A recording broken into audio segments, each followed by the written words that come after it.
Good afternoon, everyone, and thanks for joining me today. If you are a Muppets fan, we've got the next best thing. Get ready to meet Rhoda. She's already gotten our Freddy the Forecaster in a real tizzy today. Osteoarthritis is a disease of the joints that, unlike many other forms of arthritis, does not affect the organs. And if you are a woman, it's a good bet that you know what I'm talking about. Swelling, warmth, and creaking of the affected joints, usually worse later in the day. Some experts are with us today from the medical college. They'll shed light on the disease and update us on the latest discoveries. Also, Michael Siewert is here with wonderful ideas to take the indoors outdoors.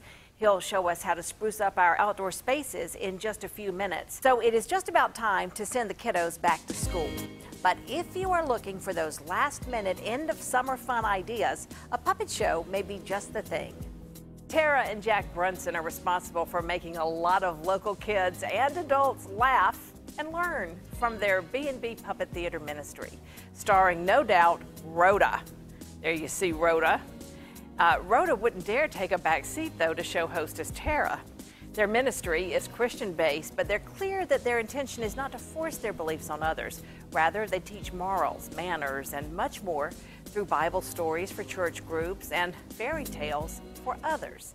And Tara, you are delightful, and you have your hands full here with Rhoda. Yes, I do. Hi, Jenny. Thanks for having us. Yeah, thanks for having us. You're welcome. You're welcome. And get your 2 cents in, Rhoda. Yeah, you know, I got more than 2. Yeah. Well, how long have you been doing the puppet ministry? Oh, man, the puppet ministry we've been doing for about 5 years. Wow. But I'm only 10, so you can go figure. Yeah. We started in New York with a youth ministry, and we've been doing that for about 15 years. Fantastic. Yes. And Jack over there, who doesn't want to say much. No. You design the puppets and sew them? Yeah. It takes a lot of work, but I tell you, God is good, and I learned how to actually do this by just having this ministry and really just wanting to do more for the kids that we were, I hate to say servicing, but servicing. Just being able to create these inanimate objects to allow them to feel a little bit more free while we talk to them and engage them in our ministry. Yeah. It's been wonderful. And I guess that your characters, certainly once they begin to take on their personality, you bling them out. Oh yeah, I sit back and I let them do what they do. Yeah, you let them do what they do. Now, you work with children primarily. Yes. And you'd like to use your storytelling ability through the puppets to reinforce morals, and to teach kids not to bully, not to say hurtful things. Bullying is important, yes. And that they are loved. Yes, yes. We've actually gotten into the school system. We've done a few shows at Spirit Creek Middle, and our topic, we talked about bullying. And bullying is so important because kids are actually taking their lives. That is true. And that is so sad. So sad. Yeah. So sad. So we were glad and thankful to God that we was able to finally get into the school systems to be able to talk to the youth about bullying and cyberbullying and different types of bullying. Sure. Yes. What is it like when you just hear your audience of children squealing? Oh my goodness, the joy that it gives me, because you know sometimes I'm not always up, so I just have to listen like that. You know what I mean? You're not always up. No, I'm not. Sometimes I find it that could hard be, to believe. Well, I do have a small mouth, so you know. What? What you say? Nothing at all. Oh, okay, all right. Yeah, but I love making them laugh, you know, and sometimes I make little weird noises and, you know, they just go hysterical. Yeah. She is actually Rhoda 2.0. Yes, I am. Oh. Our very first Rhoda, when we first started our ministry, we just had a baby, our puppet ministry, so we didn't have much money. Okay. So our very first puppet. You had a real baby. Yeah, Yes, he's 5 now. Okay. He's 5 now, going on 6. His name is Jordan. His name is Jordan. He's yes. cute. Almost as cute as me. But you see this dress I got on? I'm a little confused here that that's not really a person. I really am sometimes. Yeah, you know, yeah, I can make you think that. Yeah, you can. Yeah, that's what I'm saying. Yeah. But the first Rhoda was made out of a 3-liter Coca-Cola bottle. Really? Yeah, she was made out of felt. She had googly eyes. She had popsicles for hands and some of our baby's clothes. I thought she was so funny looking. She was cute. To you. And the boys and girls loved her. We actually first started at the Jeff Maxwell Library on Lumpkin Road. And then we would hide under the table and put our heads up and say, hey, boys and girls. And the kids loved it. Yes. That's just fantastic. Yes. It's so great. What a great way to reach children. Yes. And while we're talking about reaching children, we have a little video also to show you of how people can contact you. And you have a Facebook page, B&B Puppet Theater Ministries, and you have a website at augustapuppets.com. Your phone number is 706-592-8317. And if you go to the website, I mean, it's so clear. You can find out the different shows that you put on, the way that people can book you. Kids can design puppets. Yes. Yeah. You have a lot of different opportunities for kids to get involved. Yes, ma'am. That's what it's about. We want to be able to reach and teach the youth. Yes, ma'am. And hopefully one day we can have a building. Yes. So when we do our puppet workshops, that they Yes. can actually get more involved in the puppet building process Right. outside of what we actually do now, which is I build a lot of the puppets pre-order, and then once we get to the workshop, then they get to customize it, them. yeah. So I want to actually have them putting it together, and if I could have like sewing machines there, I could teach them how to Right. use a sewing machine Wow. and get them through the process of actually Yes. building a puppet for themselves. Don't you find that with children so many times, they can reveal a lot about themselves Oh yes. through a puppet? Yes. Oh yes. Yeah. And that's the reason why I really want to do this, is because I want them to feel open and feel free to do something that other people are just not doing, and give them an avenue to express themselves. So Yes. that's important.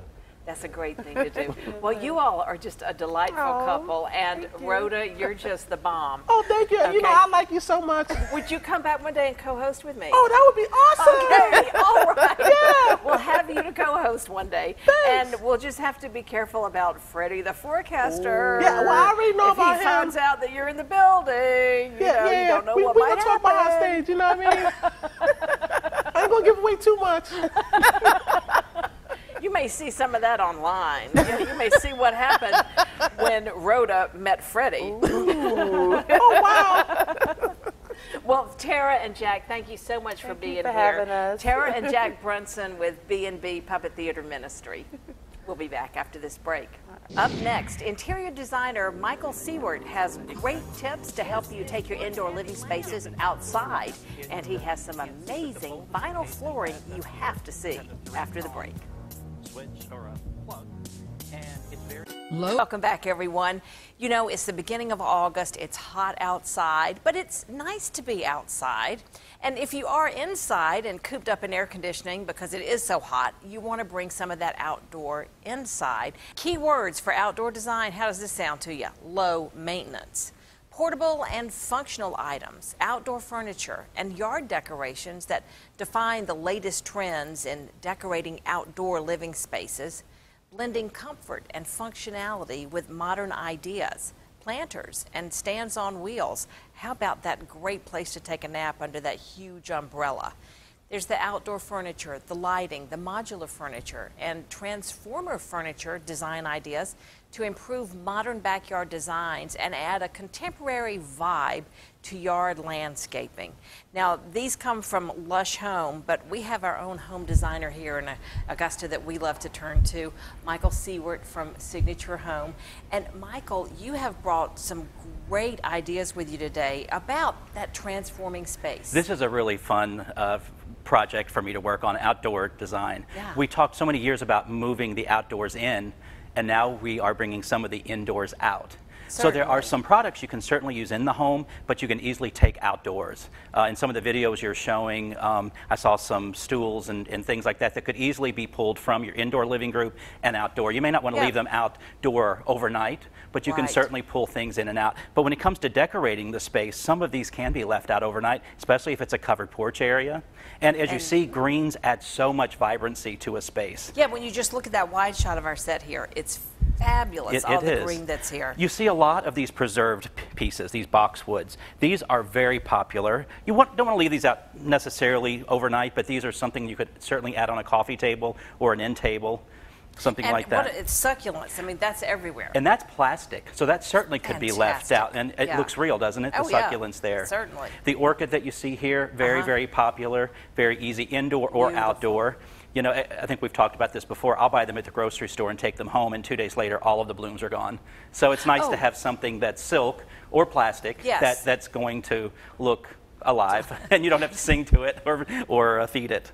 I told you in an email that whenever I get a plant delivered, it is a death sentence. You did. For the plant. So this, look at these beautiful The magnolia is great, and if you can see in the jar here, they put acrylic in there, so it looks like it's water. It does. It So, totally looks like it's and water. those are very realistic. Yeah. I think those are great. This moss has become very popular, and what's great about this piece in particular, you can sit it flat on a table, but it has hangers on the back. You could do a grouping of these on a wall and make it interesting. And you want to treat your outdoor space as if it's a room. You want to add some artwork or a mirror.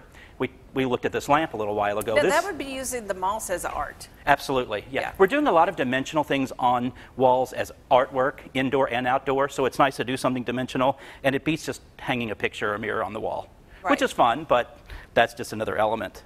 And the texture that brings to it. Exactly. This is one heavy lamp. It's an outdoor lamp. You can't see, but the bulb is encased in glass up here. It has a 3-prong switch or a plug, and it's very heavy, so the wind's not going to blow it over. That really is important, isn't it? I saw this at a market, and they had actual water pouring on this thing, and it was lit and it was working. still- I don't think I would still keep it in a covered porch, but it's fabulous. Well, tell me, what is the significance of the light bulb encased in glass? Well, I guess for ease of cleaning and water maybe getting into the electrical part of it, because there is a regular light bulb in there. Oh, so the shade is like a There we glass go. dome. Oh, I see. You take the See shade that? off. Yeah, and then this unscrews as well. Gotcha. Yeah. Okay. So- So that's protecting the electrical part Exactly, of it. and the bulb, I Okay. think, as well. And I mean, if you think about it, you're going to get moths and bugs and things like that around the bulb and in there, so this is going to be much easier to clean as well. And this is made with an outdoor fabric, which Well, speaking of fabrics, Yeah. you have a great book over here. I brought a sunbrella book. Now, we are using sunbrella indoors as well, and what's great about that, it's fade, stain resistant, so if you have children, it's much easier to clean than, say, a cotton fabric, sometimes even a polyester so if fabric. you're refinishing chairs or couches? Absolutely. But again, this is outdoor. But look at some of these. I mean, there's a chenille velvet, and that's an outdoor That's an fabric. outdoor That could fabric. be put on a cushion and left out all summer wow. long. Yeah, that's really great. A lot of the fibers have been solution dyed before they're woven, so it's inherently stain resistant and sun fade resistant. That's so important So here it's- because we have sun all year. Absolutely, it's really, really great. Right. The water will beat up on this fabric for a few years. Fantastic. It's really great. Now, something else that you were showing me were the rubber, These are vinyl. oh, excuse me, vinyl the, carpets. The vinyl rugs. These can be used in an outdoor space. These are small little samples. They come as big as 10 by 12, 8 by 10. They're really, really nice. A lot of color, patterns. We use them a lot indoors, say at a breakfast area. If there are children and there are spills, this is much easier to clean than, say, a wool carpet. Yeah, because you've got pattern then on your floor. You can tie in your design, but it's so easy to Exactly, clean. and these lay flat. So, you know, sometimes, especially in a high traffic area, you trip over a carpet or a rug. Right. These lay flat, so they're very easy to work with. I know that looks gorgeous too in a patio area. It does, outdoors, as long as it's covered, it works well. You can hose it off. It's really ease of clean. They're really great, but they've been very popular. I saw these at St. Simon's last Master. At all of the design stores, they had these, and as far as I know, I'm the only one in Augusta that has them, so you have to come to my store, but we have about 250 samples, patterns and Wow. colors, and they'll make any size. You know, whenever you come on this show, I go home with all these ideas. And that is a great one. It's I really love fun. We need to that. do a segment at your home one day. We would have a lot of fun. Well, I love this whole idea, Michael, and I think these are such great plants. I can't believe this is plastic. It looks like rosemary, doesn't it? Yeah. So again, you could put a couple of these, group these on a long table. It's very fresh. Again, you could leave it out overnight. It's plastic. It's going to hold up well. This is plastic, just a plastic ball. Now that reminds me of what we were seeing in the video that I showed earlier. with just- Exactly. You could put these in some planters. And I mean, we love the outdoor space, but we don't necessarily want to get out into the heat Right. and garden all day long. So something like that It's so easy to play with, and these come in a variety of sizes. That's fantastic. Yeah, they're really All right. great. Well, Michael, Siewert, you never, ever disappoint. Thank you for bringing such great ideas to us. And again, you can visit Mike at his shop, Signature Home, on Fury's Ferry Road. Always a pleasure to be here, See Jenny. you again next time, Absolutely. Michael. We'll have more fun. We'll be right back. That's all the time we have today. Thanks to my guest, Michael Siewert from Signature Home, for his great inspiration for outdoor design. Tara and Jack Brunson and Rhoda from B&B Puppet Theater Ministries, what fun they were. And Doctors Monty Hunter and Sadnan Fuseli from the Medical College of Georgia at Augusta University. Before we go, I want to remind you about the current show at Fort Gordon Dinner Theater. It's a British comedy, Don't Dress for Dinner, directed by our one and only Roy Lewis. The show runs through August the 12th. You can make your reservations now by calling 706-793-8552. Again, the hilarious show, Don't Dress for Dinner. You can find out more about our guests and get the links on our website, WJBF.com. Just click on the Jenny tab. Have a wonderful afternoon, everyone, and I'll see you right here next Tuesday at 12:30 for Jenny.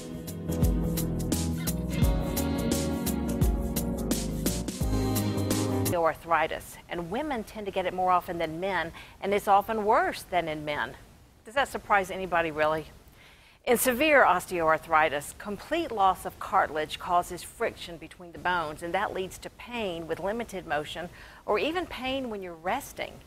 My guests today are Dr. Sadnan Fuseli from the Department of Orthopedic Surgery at MCG and Dr. Monty Hunter, chair of the department. Dr. Hunter and Dr. Fuseli have co-authored a study in the journal Scientific Reports. And the bottom line for some patients is going to be a knee replacement. But your goal is to hopefully find other ways to treat symptoms and even to diagnose that doesn't have to lead to that knee replacement. Is that right? Correct. Arthritis, as you mentioned, affects many of us. In fact, 1/3 of adults over the age of 60 have some form of arthritis.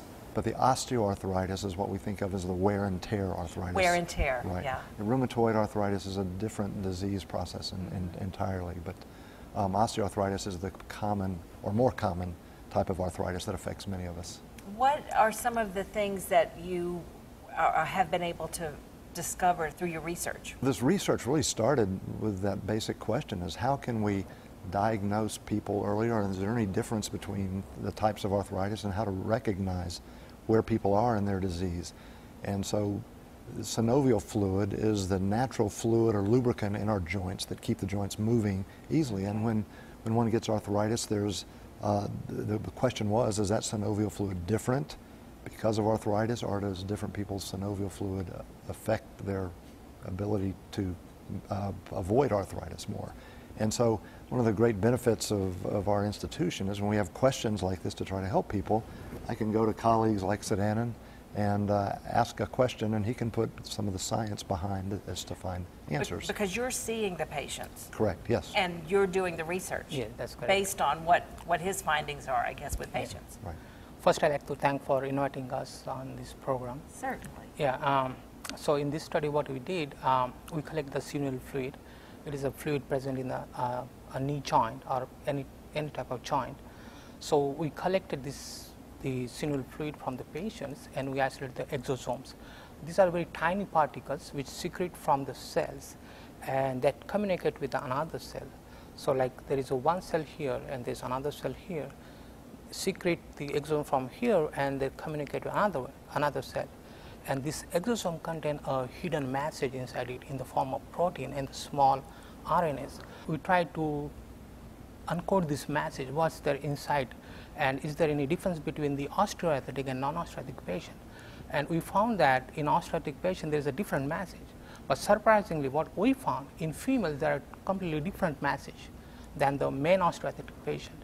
Really? Yeah. And then after a lot of bioinformatic analysis and in vitro studies, we found that these are estrogen regulated. Okay. So estrogen regulated. Regulated. Okay. Yeah. So the osteoarthritis is more prone for females, but it gets worsened with an postmenopausal stage. So, and that makes sense. And the scientific literature also suggests similar thing in osteoporosis and all other different diseases.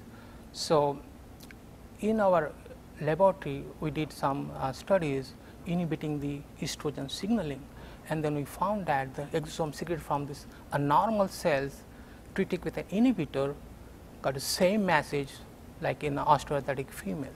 How do you apply that to your patients in terms of what can we be doing now, if anything, to prevent that onset? Right. Well, this is very exciting new information for us, but it's just the start. There are many questions we don't have answered about osteoarthritis and how to prevent it, and we're looking all the time for ways to understand it better. So this study basically gives us an idea or insight into those communications that our joint cells see and hear. And so we know there are good signals that help protect the joint cartilage, and there are other bad signals that help break it down. And so Dr. Fazeli and his team have helped us learn what those are. So now the goal is to figure out how we can make each of us have more of those good signals in our knees to protect our joints. And So- how can we minimize the Okay. bad signals? We're glad that we have folks like you here in our community working on a problem that affects so many millions of Americans. And thank you for your time today. I wish we had longer and we could talk about it more, but we'll have you back another time. Thank you, ma'am. Thank you very much Thanks for for having inviting us. me. Thank you very much. Up next on Jenny, where you can catch some laughs and a delightful dinner this weekend. We'll tell you what's playing at the Fort Gordon Dinner Theater after the break. How much